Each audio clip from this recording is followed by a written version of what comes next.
Hello, August 25th, 2022. This is video 10.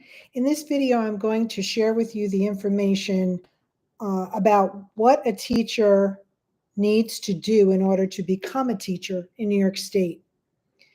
There's been so many misconceptions, misinformation about what a teacher is, what a teacher is supposed to do, and what path you need to take to get certified by the state. So I'm here to clear that up. So first of all, the first piece we're going to talk about is the education piece. What does a teacher have to do education-wise in order to be eligible to take state tests and to become certified? So in New York State, really the minimum requirement to be a permanently licensed teacher is a master's degree. So for those who are unfamiliar, a 2-year degree, of course, is called an associate's degree. A 4-year degree is a bachelor degree. And a master's degree takes 6 years minimum to attain. So in order to get that permanent certification, you need to be at that level of education. So while in school, you as the potential teacher are taught a variety of different methods, different constructs on how to develop curriculum depending on what area you want to teach in, to understand content fully, to be able to create lesson plans on all different levels for all different types of students. I mean, the list of what is learned is long and it's specific. We are not taught how to set up a classroom or how to hang curtains or how to buy supplies or use colored pencils. That's not part of this gig. What is taught in college is very high level analytical type of instruction for potential teachers to take and make their own. There's a minimum level of knowledge that has to be learned in order to even potentially be a teacher.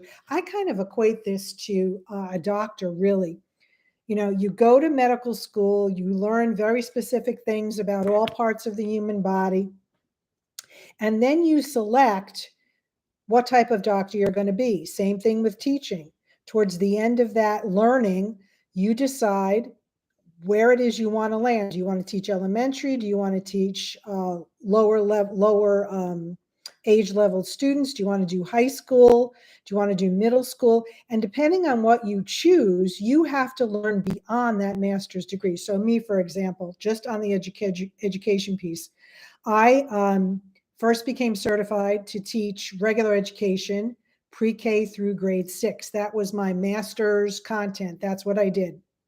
And then I decided I wanted to do more. I wanted to teach special education. So I had to go back and earn a lot more in regard to money for the education and the number of credits I needed to be able to then sit for the next step to prove that I could teach special education.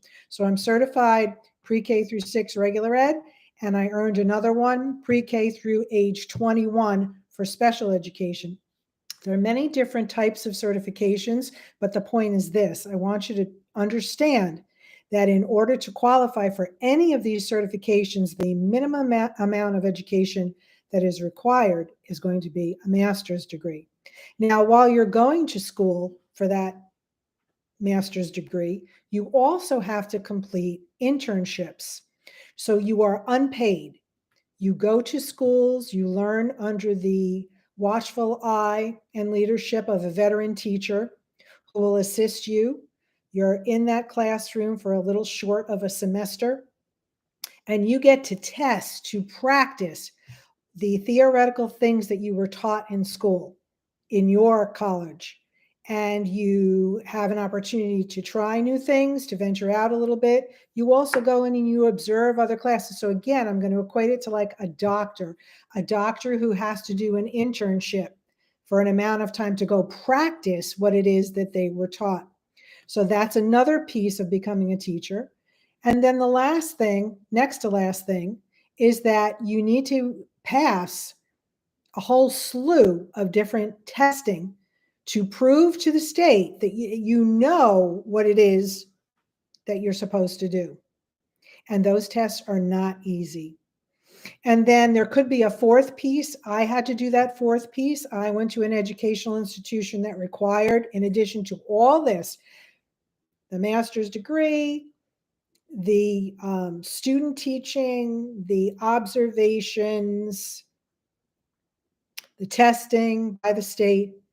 This last piece, I had to prove to the school that I was worthy. And those tests are called comprehensives. So let's say you go through all that, you make it through, you pass at each level, then you will receive a temporary type of certification. And then there's on top of that, other things you have to do to work towards a permanent certification. So that's what it basically takes to become a teacher. Once you get all that and you get yourself your first job and you're out there, then really begins the critical piece, which I'm going to talk about next, which is the stuff that they don't teach you in college that you have to sort through yourself. So that's going to be part 2 of this that I'll post shortly.